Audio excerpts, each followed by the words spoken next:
और फिर वही गुस्ताखे रसूल, बदजुबान, बदनाम जमाना, मलून एमएलए राजा सिंह अपनी गंदी जबान की वजह से सुर्खियों में है। इसको आदत हो गई है, मुसलमानों को निशाना बनाता है। हमारे मजहब, हमारी पहचान और हमारे जज्बात ऊपर जहर उगलना इसकी आदत सी बन गई है। पहले ये हमारे कायदीन असदुद्दीन अवैसी साहब, अकबरुद्दीन अवैसी साहब के घर वालों के ताल्लुक से गंदी जबान इस्तेमाल किया करता था, जो कि बहुत बड़ी मजम्मत की बात है।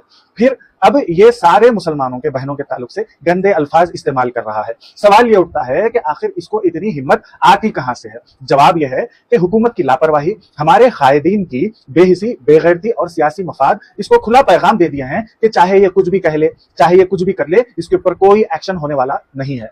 ये इसकी आदत नहीं, अगर आप गौर से देखेंगे तो ये इसका पॉलिटिकल बिजनेस मॉडल और पॉलिटिकल सर्वाइवल बन गया है।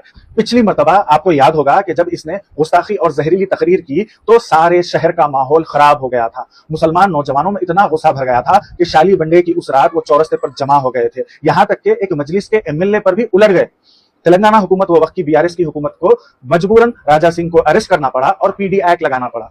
वो वापस बेल पर छुटकर तो आ गया, लेकिन उसकी जबान और उसकी सोच में कोई तब्दीली नजर नहीं आई। सबसे पहले मेरा सवाल है हमारे हिंदू भाइयों से, आप लोगों को सबसे पहले सामने आना होगा, क्या आप लोग ऐसे लीडर को अपनाना चाहते हैं? ये सिर्फ मुसलमानों के खिलाफ जहर नहीं उगल रहा, बल्कि पूरे हमारे समाज को नुकसान पहुंचा रहा है। अगर आप लोग खुलकर सामने आए नहीं, इसका बॉयकॉट करे नहीं, इसे डिसोन करे नहीं, तो ये और ताकतवर बनेगा। तो पहली जिम्मेदारी तो हमारे हिंदू भाइयों की है कि सामने आए और इसे डिसोन करें। मेरा दूसरा सवाल कांग्रेस के माइनॉरिटी लीडर्स, जरखरीद गुलामों से है। मुझे याद है वो दिन जब आप लोग हर छोटे मसले पर प्रेस कॉन्फ्रेंस किया करते थे और हंगामा किया करते थे। जब से आपकी हुकूमत आई है, मुसलमानों के इतने मसाइल खड़े हो गए हैं और आज मुसलमानों के माओ बहनों के ताल्लुक से ऐसे अल्फाज इस्तेमाल किए जा रहे हैं, लेकिन आप लोग अनजान बने बैठे हो।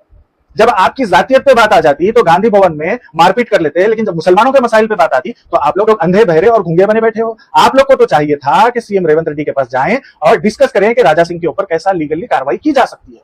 मेरा तीसरा सवाल मजलिस इत्तेहादुल मुस्लिमीन से है। हम मुसलमान मजलिस को इसलिए वोट देते हैं ताकि वो मुसलमानों की एक मजबूत आवाज बने। हम मजलिस को इसलिए वोट नहीं देते कि वो डेवलपमेंट का काम करे, तालीम के ऊपर काम करे, हमारे रोजगार के ऊपर काम करे। नहीं, सिर्फ और सिर्फ मजहब की बुनियाद पे जब कभी मुसलमान तकलीफ में हो, परेशानी में हो, तो कोई तो आवाज उठाने वाले सामने आए, इसलिए हम मजलिस को वोट देते हैं। लेकिन राजा सिंह के मसले में मजलिस खामोश चुप्पी के साथ ही बैठी है। मैं खास तौर पे मुसलमान नौजवानों से रिक्वेस्ट करना चाहता हूं, मैं जानता हूं कि आप लोगों के जज्बात को ठेस पहुंची है, आप लोग तकलीफ में हैं, लेकिन अब हमें सब्र से थोड़ा काम करना पड़ेगा। आप लोग कानून को अपने हाथ में मत लीजिए। सबसे पहले आप लोग उनके घरों को घेरिए जिनको आप लोगों ने अपना कायद माना है, जिनको आप लोगों ने अपना वोट देकर जिताया है। पहली जिम्मेदारी उनकी बनती है इन मामलों में। हुकूमत को अपनी जिम्मेदारी निभानी होगी, हमारे सियासी कायदीन को अपनी खामोश जबान को खोलना होगा और राजा सिंह के ऊपर जल्द से जल्द सख्त कार्रवाई करनी होगी। यार जिंदा सोबत बाकी।